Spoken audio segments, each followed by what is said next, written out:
우파와 좌파 판단 기준을 시작하겠습니다. 고대 농경 국가에서는 수천 년간 정부가 민간보다 우위에 있었죠. 그 결과 어떤 일이 있었나요?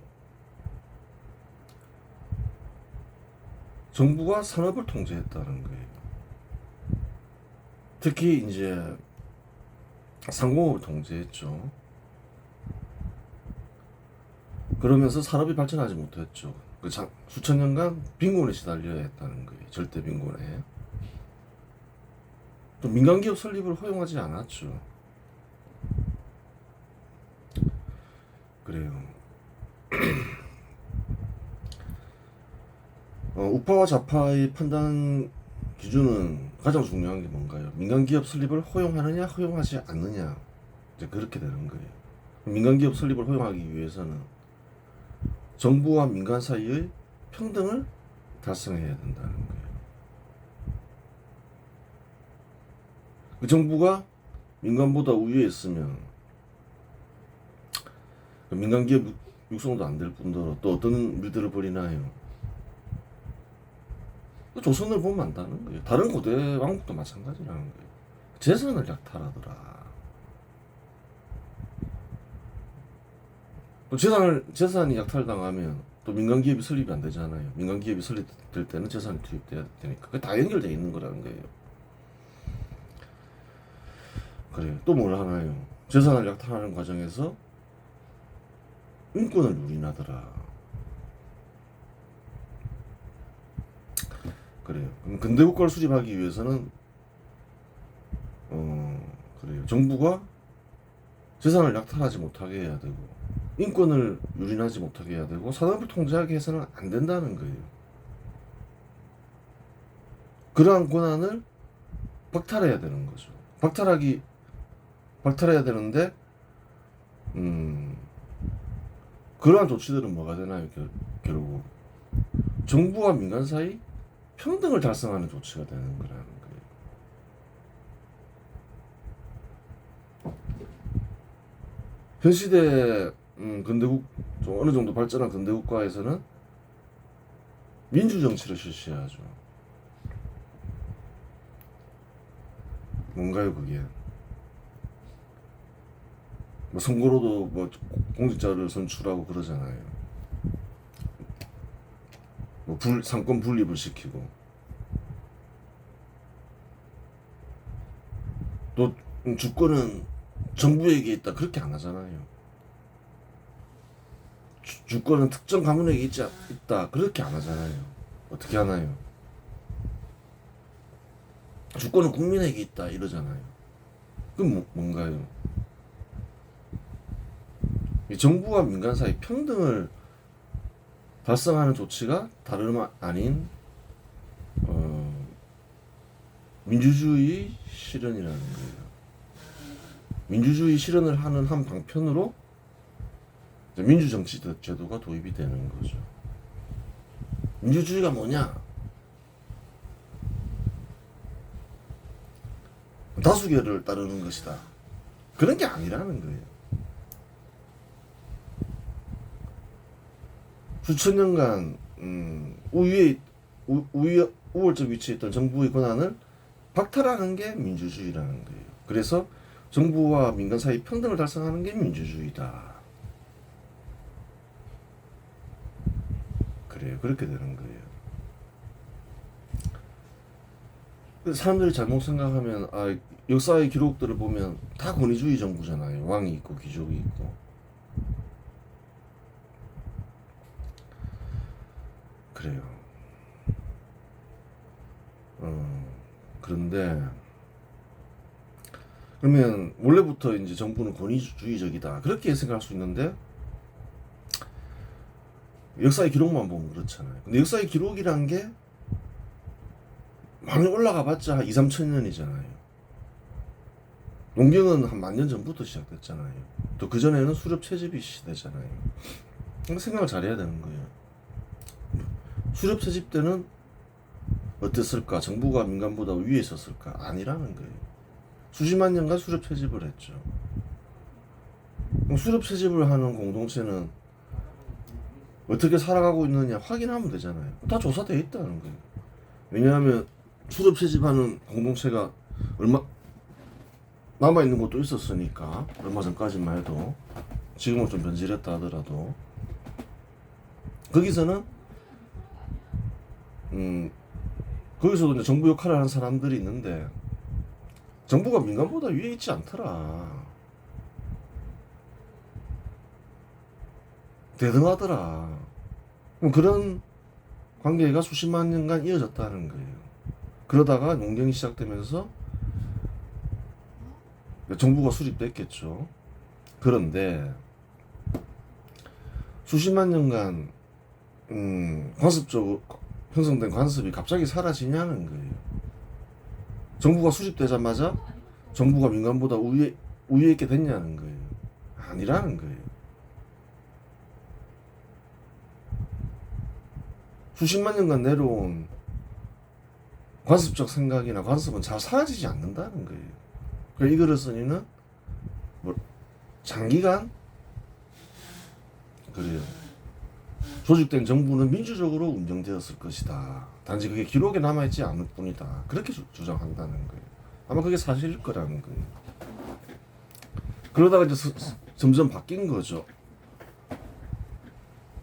우월적 위치에 계속 있다 보니까 현실에서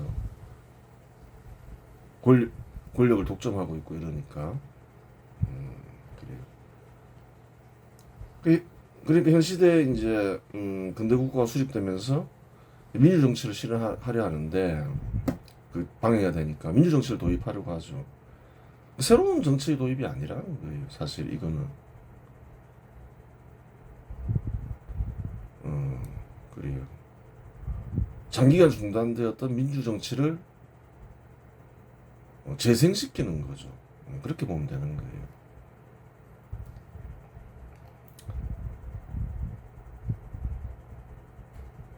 그다음 이제 그러면 역사적으로 어떠한 조치가 취해졌는지 그걸 구체적으로 알아야 되죠. 항상 그 조치가 중요한 거예요.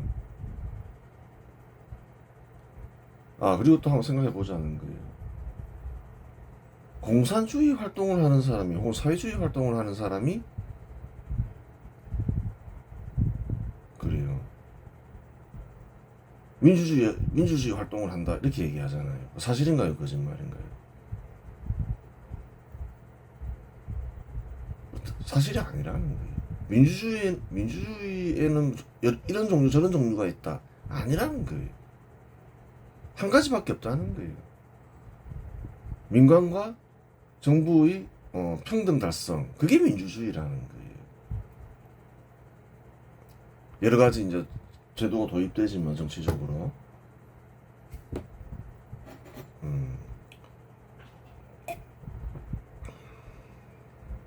공산주의는 왜 민주주의가 아닌가요? 사기극이죠. 공산주의를 보고 또 다른 종류의 민주주의다 이렇게 얘기하는 것은. 공산주의는 민간과 정부의 평등을 달성하려 하지 않는다는 거예요. 독재를 주장하잖아요.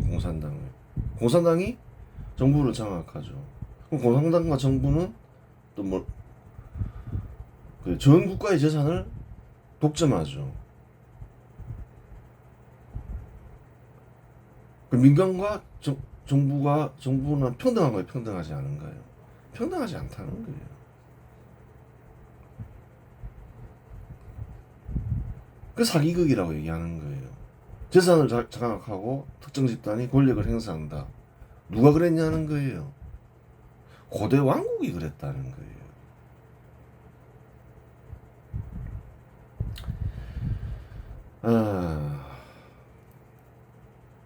고대 왕국도 마찬가지지만 공산주의도 마찬가지고 어떤 이상을 제시한다는 거예요.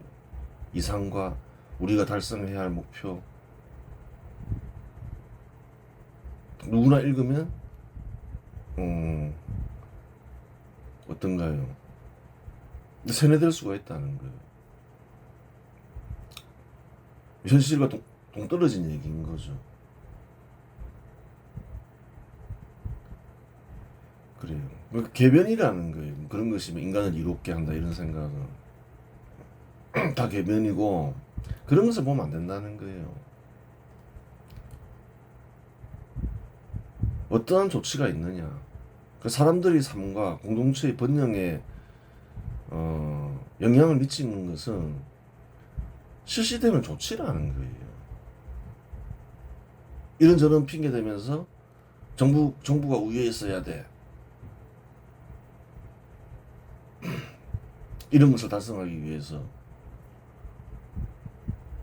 근데 사람들의 삶과 공동체를 삶에 영향을 미치고 공동체를 번영시키는 것은 어떤 그런 이상이나 목표가 아니라 실시되는 조치라는 거예요.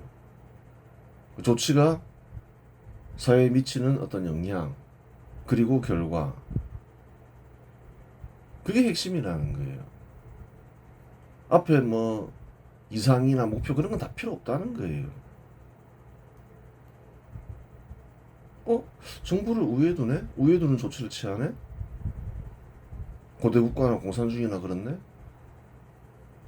그러면 그 이상이나 목표가 어떠하든 간에 결과는 똑같다는 거예요. 사유재산을 인정하지 않네? 사유재산을 보장하는 게 국민들에게 이로와 이롭지 않아. 사유재산을 보장하는 게 이롭네, 이롭군, 결과를 보니까. 그래요.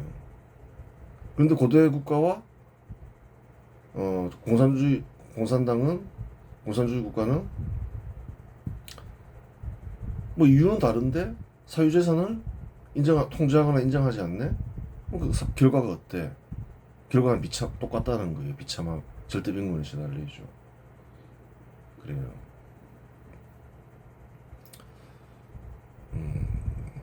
이상이나 목표는 얼마든지 아름답게 꾸며낼 수 있다. 궤변이다. 그렇게 되는 거예요. 그러니까 연구를 할 때도 이상이나 목표 그런 걸 연구할 필요는 없다는 거예요. 사실은.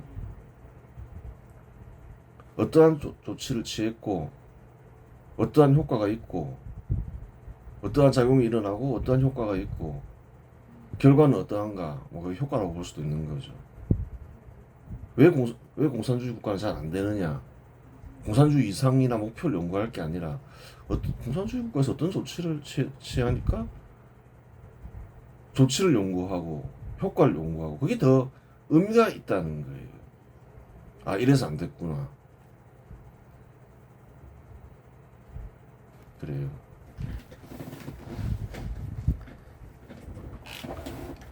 의미 없는 일에 세뇌당하지 마라. 매달리고 호송세월을 보내지 마라. 그렇게 얘기를 하는 거예요. 근대 국가는 그러면 다음으로는 뭘 해야 되나요? 역사 속에서 도시를 살펴봐야 되죠. 한번 살펴보자는 거예요. 근대 국가는 정부를 민간의 우위에 두지 않기 때문에 불필요한 권한을 박탈하고 필요한 권한이라도 제한한다. 그렇겠죠. 권력 남용이 지속되다 보면 정부가 민간보다 우월한 위치에 있게 된다. 그래요. 근대 국가는 권력 남용을 막기 위하여 정치제도를 개편한다. 그리하여 채택된 정치제도가 민주정치제도이다. 민주정치제도는 정부와 민간 사이 평등을 달성하기 위하여 취해진 조치 중 하나이다.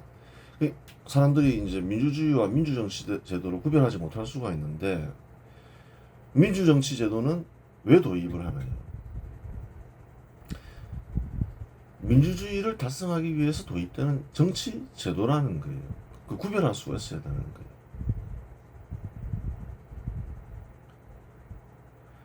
민주정치제도가 도입되지 않아도 민주주의를 실현할 수 있나요? 없나요? 사람들이 그런 걸 잘 모르는 거예요. 민주주의 실현은 뭐라 했나요? 민간과 정부의 평등 달성이라는 거예요. 민주정치제도가 없더라도 달성될 수가 있다는 거예요. 착각을 하는 거죠. 근데 반대로 생각해 보자는 거예요. 민주정치제도를 도입을 했어요. 근데 다수결로 정부가 민간보다 우위에 있는 조치를 실시해요. 그 민주주의 실현인가요? 아닌가요? 아니라는 거예요. 그 이해를 할 수가 있어야 되는 거예요. 권위주의 정부를 하더라도 정부와 민간의 평등을 달성하는 조치를 취해요. 그건 뭔가요? 민주주의 실현이라는 거예요. 한번 잘 생각을 해보라는 거예요. 그러면 한국 역사에서 정부와 민간 사이의 관계를 살펴보자. 역사적으로 살펴보자 이 말이죠. 역사적으로 역사 속에서 어떠한 조치가 실시되는지를 살펴보자는 거예요. 한국에서 가장 오래된 역사서는 서기 1145년에 완성된 김부식의 삼국사기인데 삼국사기는 고구려, 백제, 신라의 역사를 다룬다. 세 나라의 역사에서 민주정치는 발견되지 않는데 고구려, 백제, 신라는 고대 왕국이지 소규모 공동체는 아니었다.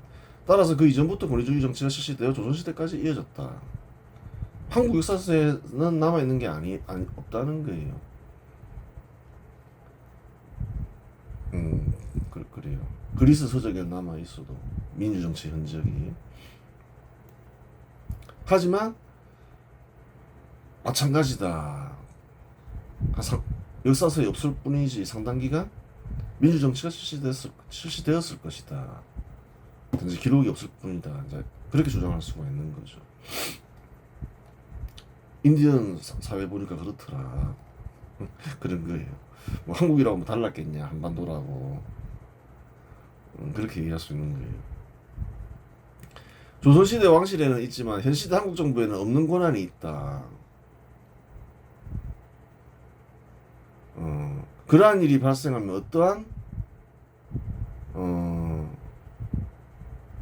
그러한 일이 발생하면 반드시 그러한 일이 생기게 한 조치가 있으며 조치를 시행한 사람이나 단체가 있기 마련이다. 그렇다는 거예요. 그런 게 중요한 역사라는 거예요. 혹은 한국에는 있지만 조선에는 없는 게 있을 수 있다는 거예요. 사람에게 이루는데. 그런 거는 중요한 조치라는 거예요. 절대다수 한국인들의 삶에 큰 영향을 미치니까. 그런 게 중요한 역사라는 거예요. 뭐 암살하고 이런 게 중요한 역사가 아니고.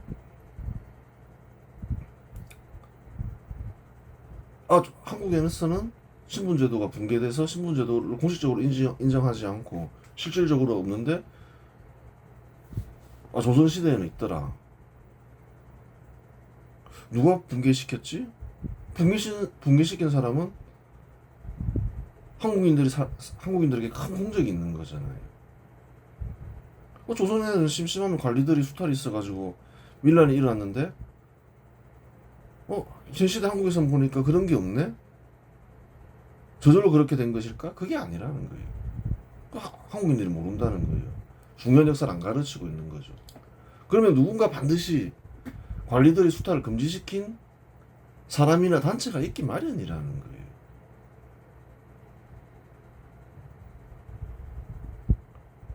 거예요. 한국인들은 그래 한 절대貧곤에 시달렸는데 조선시대 보면 식량이 부족해서 굶어 죽고 이랬는데 현시대 한국 보니까 그런 일은 이제 거의 없네. 절대빈곤이 완전히 사라졌다고 볼 수는 없지만 그럼 누가 그러한 조치를 취했지? 그건 다 알죠. 이제 안 가르쳐 주는 사람도 있지만 가르쳐 주는 사람도 많으니까 군사 정부가 달성한 것이구나. 그래요. 근데 모르는 것도 많다는 거예요. 안 가르쳐 주기 때문에. 창피하다고 안 가르쳐 주는 거죠. 중요한 역사를 빼먹고 있는 거죠.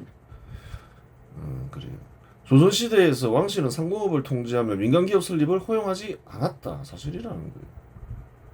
조선왕실은 민간보다 정부가 유능하다고 생각했기 때문에 그와 같은 조치를 취한 것이다.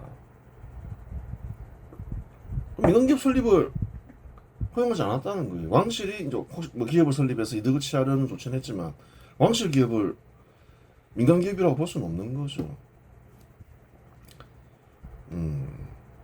만일 민간의 생산 능력이 정부보다 유능하다고 생각했으면 그와 같은 조치를 취할 수 없다.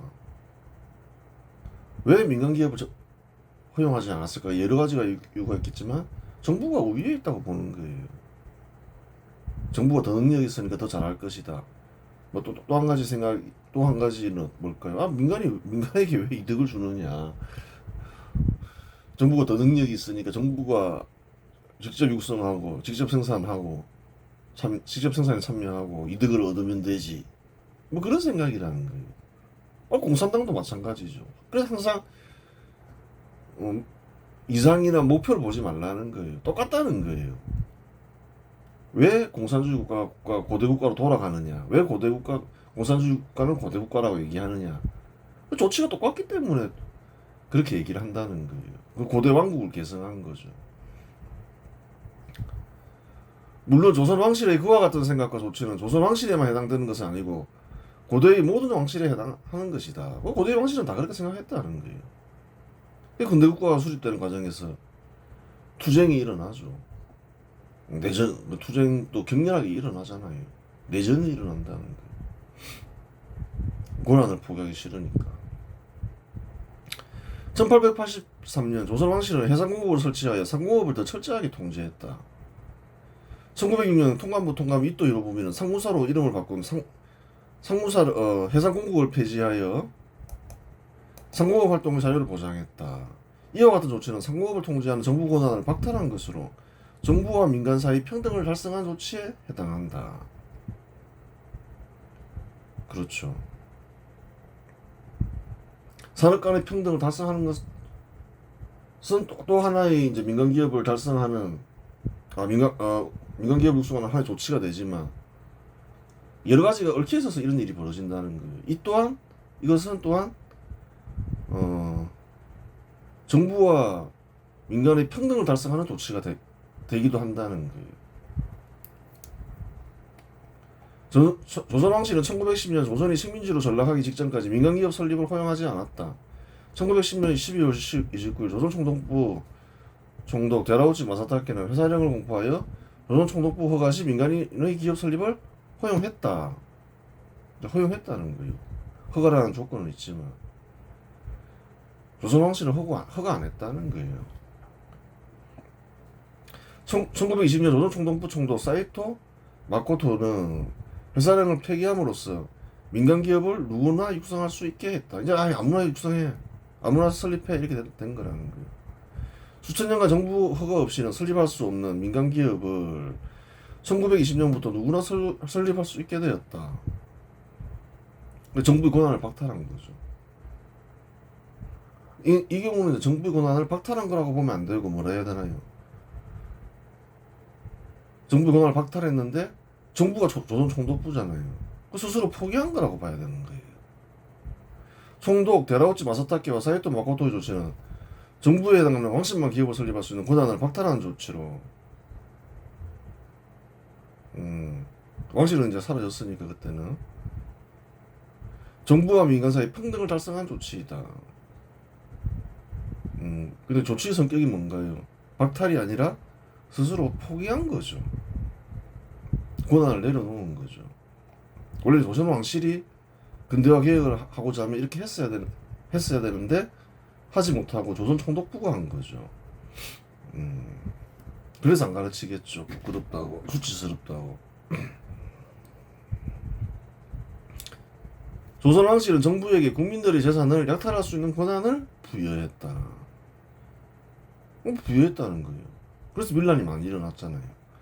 조선 왕실은 관리들에게 재산을 약탈할 수 있는 권한을 부여하여 국민들의 재산을 약탈하였고 관리들에게 일단 부여했죠. 임의로 세금을 정하여 신분이 낮은 대부분의 국민들의 재산을 약탈하였다. 약탈하는 방법에는 두 가지 방식이 있다는 거예요. 공식적으로 약탈하는 방법, 세금을 부과하는 거죠.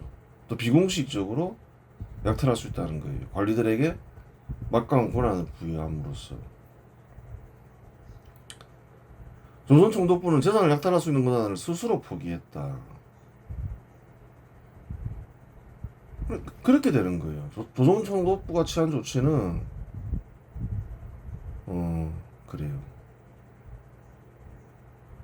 투쟁을 통해서 달성한 게 아니라는 거예요. 왜? 자신이 권한을 가지고 있었기 때문에 그렇게 되는 거죠. 중요한 역사라는 거예요. 절대다수 한국인들에게 영향을 미치고 계승해야 되겠어요. 단절해야 되겠어요. 조선총독부가 실시했으니까 단절해야 된다. 그 잘못된 거라는 거예요. 항상 얘기한다는 거예요. 조선총독부 역사를 일본의 역사로만 보지 마라. 역사를 알 수 없게 되고 이상하게 된다.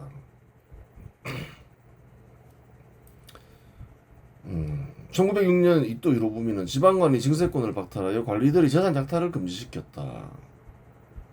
사실이라는 거예요.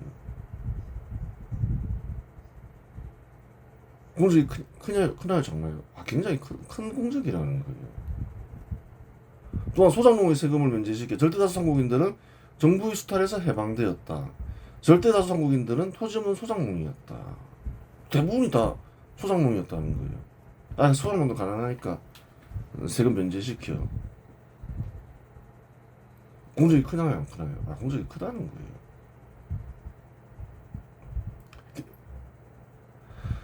그래요. 계승할 건 계승해야 된다는 거예요. 계승 안 하면 어떡할 거냐는 거예요. 관리들이 수탈을 인정할 거냐는 거예요.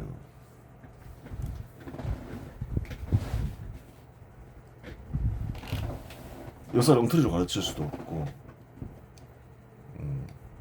이토 히로부미가 징세권을 박탈한 역사는 굉장히 중요한 역사인데 이토 히로부미가 한 게 아니다.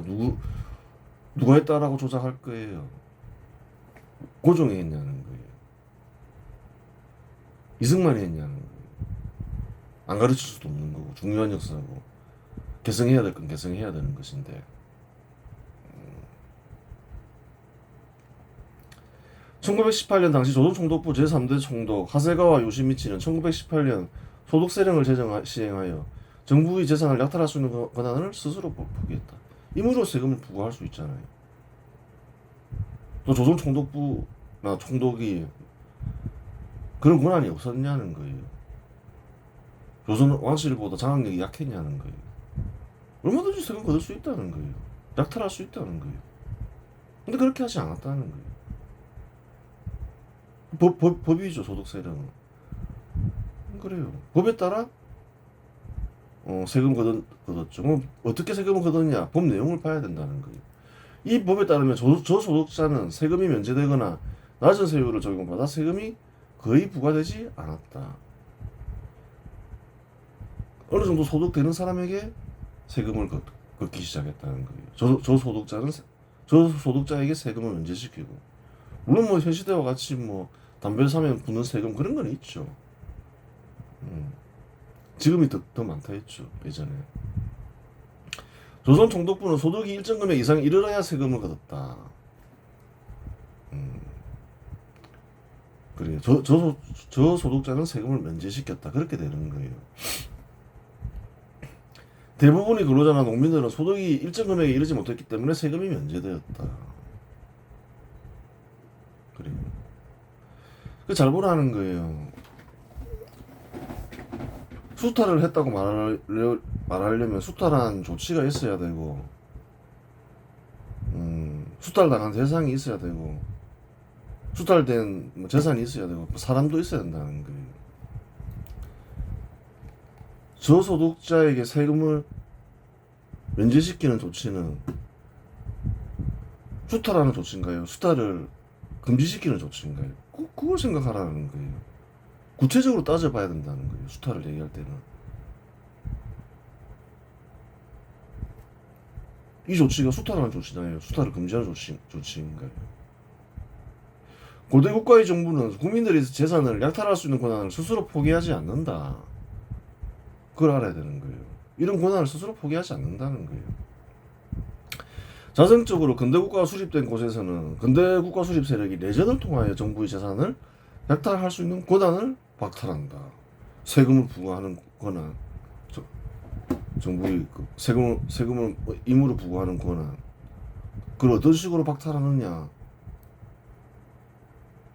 영국이나 프랑스 이런 곳을 연구해보라는 거예요. 어떻게 박탈하냐요? 내전으로 박탈한다는 거예요. 스스로 잘 포기 안 한다는 거예요.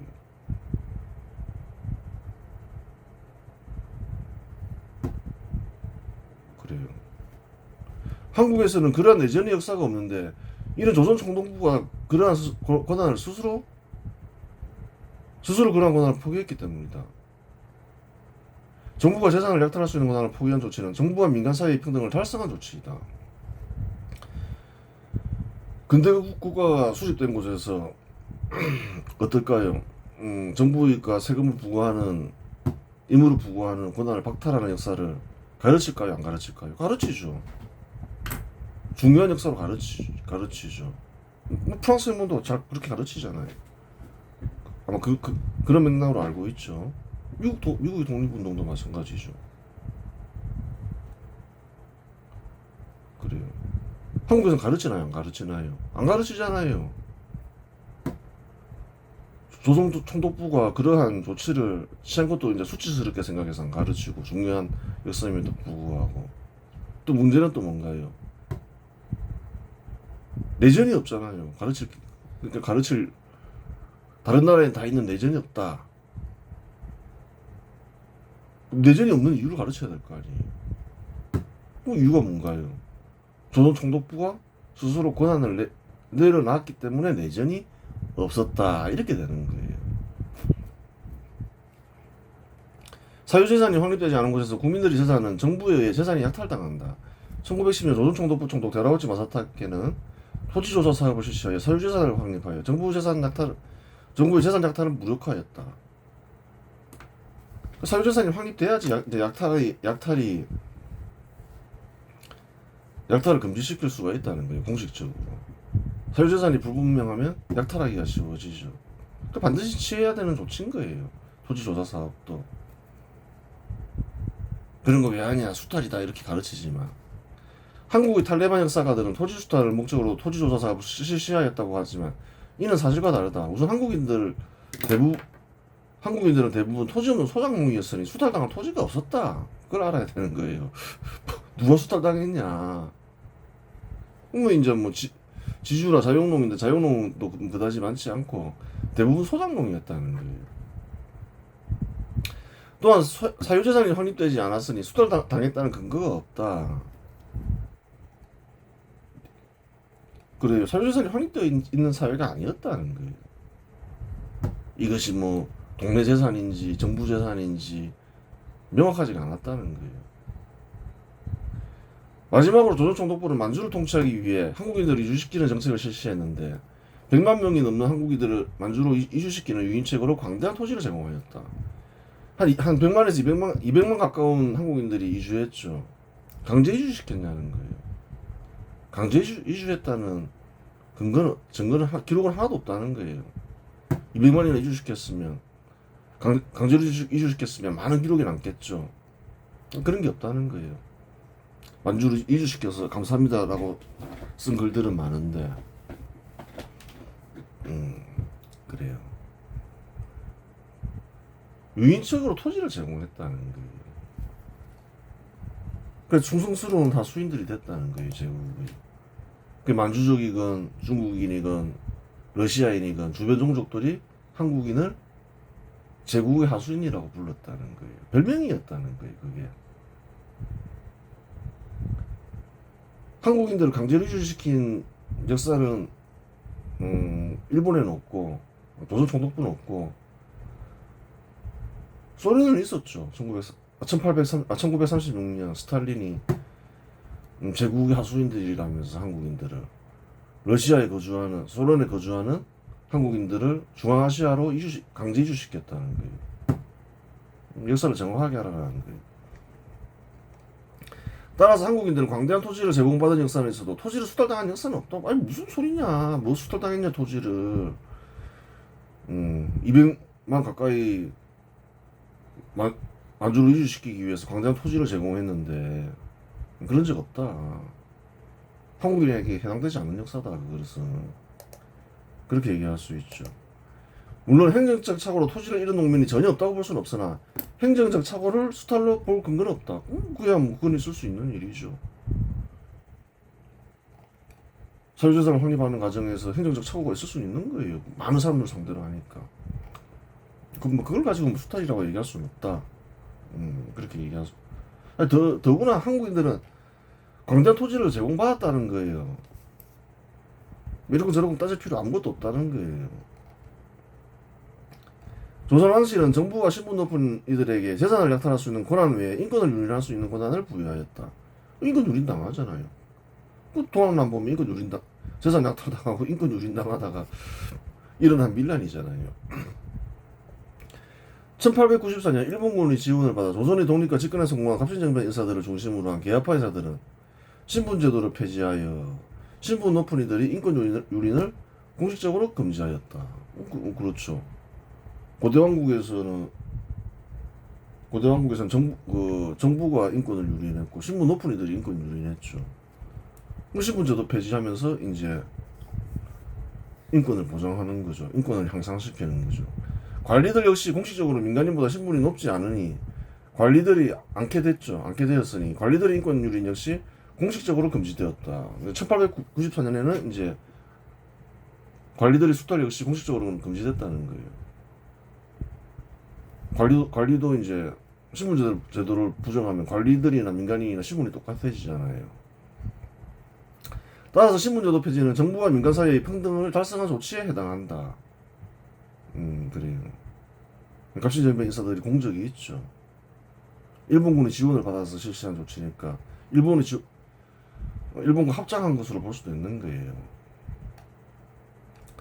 실질적으로 신분제도가 폐지되기 위해서는 산업화와 도시화가 달성되어야 하는데 조선총독부는 산업화와 도시화를 추진하여 성공하였고 그로 인하여 신분제도는 실질적으로 붕괴했다. 얘기했죠. 공식적으로 폐지한다고 폐지되는 게 아니더라. 주인들 떠날 수 있어야 한다. 산업화와 도시화가 되어야지 실질적으로 붕괴된다. 인도 봐라. 공식적으로는 한 1950년 무렵 폐지되었는데 계속 있더라. 왜 그러냐? 산업화와 도시화가 안 돼서 그렇다. 주인을 떠날 수 있어야지 비로소 실질적으로 붕괴된다. 그렇게 얘기할 수 있죠. 이후 조선총독부의 산업화와 도시화 정책은 군사정부에 의해 개성되었고 산업화와 도시화에 완전히 성공함으로써 한국의 신분제도는 거의 100% 가까이 붕괴되었다. 신분제도가 붕괴됐죠. 조선총독부 시절 상당히 붕괴됐지만 완전히 붕괴되었다는 보장은 없고 산업화와 도시화가 거의 완성되지 않은 국면이었으니까 또 이제 산업이 크게 파괴됐죠. 6.25 전쟁을 거쳐서. 법으로 아무리 제정해도 빈민이 생기면 신분제도가 빈민이 대량 양산되면 신분제도가 생길 가능성이 굉장히 커진다는 거예요. 근데 군사정부가 집권을 해서 그래요. 산업화와 도시화와 했죠. 성공을 했죠. 안 그랬으면 신분제도가 생길 가능성도 굉장히 컸다는 거예요. 빈곤 해결도 문제지만. 그 좋은 일이었다. 잘된 일이었다는 거예요. 조선왕실은 공직자가 될 수 있는 권한을 모든 한국인들에게 부여하지 않았으며 공직자를 채용하는 과정 역시 불투명했다.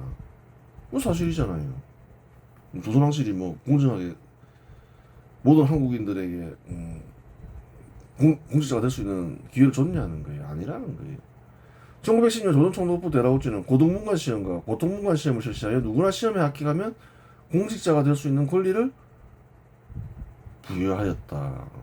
한동안은 이제 한국에서 개성되었죠. 누구나 이제 시험에 합격하면 공직자가 될 수 있었다는 거예요. 그 뒤에는 여러 가지 좀 약간 많이 바뀌긴 했지만, 그래요. 1940년대 이르면 조선총독부 관리의 30%는 한국인이었다. 좋은 조치인가요? 나쁜 조치인가요? 좋은 조치라는 거예요. 물론 일본인이 더 많이 되긴 했지만 한국인도 제법 많이 됐다는 거예요. 조선총독부의 30%는 한국인이었다는 거예요. 관리들이 30%는. 공정한 절차에 의하여 공직자를 채용하는 일 역시 인사권을 포기하는 조치이니 정부와 민간 사이 평등을 달성하는 조치이다. 그래요. 조선 왕실이 마음대로 인사권을 행사한다. 막강한 건 아니죠. 조선 총독부는 마음대로 임명할 거야. 그랬나요? 안 그랬나요? 그렇게 하지 않았다는 거예요. 누구나 시험 합격하면 될 수 있어. 정부와 민간 사이 평등을 달성하는 조치라는 거예요. 선거만 민주적 조치가 아니라는 거예요. 한국인 모두에게 야 시험 합격하면 너는 자격이 돼. 그 역시 민주적 조치라는 거예요. 왜? 이것은 정부와 민간의 평등을 달성하는 조치이기 때문에 그러하다는 거예요.